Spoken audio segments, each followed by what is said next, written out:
Здравейте, хора! Днес ще говорим за един израз, който лично мен ме тормози със значението си и начина, по който хората го употребяват. А този израз е "веднъж се живее".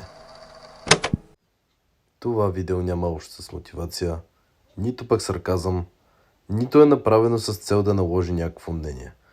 То е с цел да изкажа личните си разсъждения и да ги оставя в едно поле, в което всеки има право да ги критикува, както и да изкаже своето мнение за тях. Така, за да може да разберете моето негодование с този израз, вие трябва да знаете моята философия за живота. За мен живота е една линия. И тази линия е сбор от моменти, преживявания, както и много други неща. Всеки момент си има своята стойност, макар и ние да не я оценяваме. Хората сме създадени така, че да оценяваме най-много моментите, в които сме изпитали някаква силна емоция. Било то щастие, било то нещо лошо, някакъв вид, ако може да се определи, травма. И това остава запечатано в нас. Аз лично не вярвам в тази философия, тъй като според мен всеки един момент има значение, тъй като линията на живота сама по себе си има край. И това е смъртта. И ако не оценяваме това, което имаме, този прекрасен свят, всичко, което е буквално на тази планета, ако не му се наслаждаваме, ако не прекарваме времето си пълноценно, ние ще сме живяли живот, в който няма да сме оценявали времето, което притежаваме, както и хората, които ни заобикалят. А те са много различни и всеки разбира света по свой индивидуален начин. В това също можем да намерим красота, както и понякога да създадем някой друг дебат. И с тази мисъл философията ми води до това да оценявам повече живота, да се наслаждавам на простичките неща от него. Да не изпитвам толкова нужда да постигам целите си или пък... Тоест да не ме интересува толкова крайния резултат, а пътя, по който ще поема, за да стигна до него, както и хората, през които ще премина, и приятелствата, които ще създам. Ние не можем да контролираме това, което се случва около нас, но пък за сметка на това можем да контролираме нашите чувства и емоции.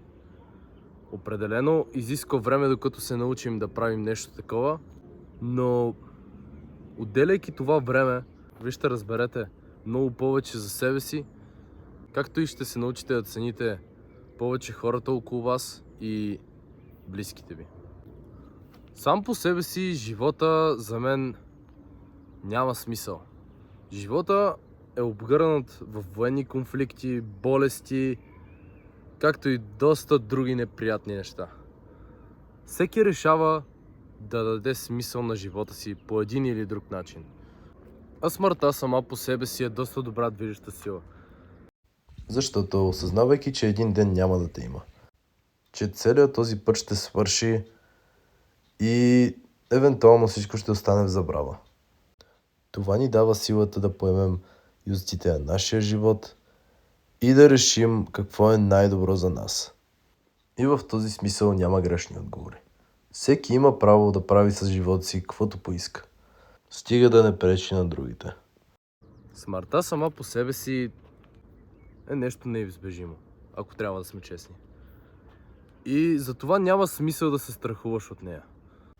И тук само да вметна, тя е единственото сигурно нещо, както и единственото обещано нещо на този свят. Няма по-сигурно, колкото и гадно звучи, от смъртта. Затова самия израз веднъж се живее, според мен няма никакъв смисъл. Защото, както обясних, ти живееш всеки ден. Ти живееш всеки момент. Но ти умираш веднъж. И ти не можеш да контролираш кога това ще се случи. Освен ако не решиш да се самоубиеш. Общо взето това е, което исках да кажа. Надявам се това видео да ви е накарало да се замислите. И очаквайте други, може би малко по-забавни, свързани с тренировки и с различни други мои хобита. Това просто беше по-философско.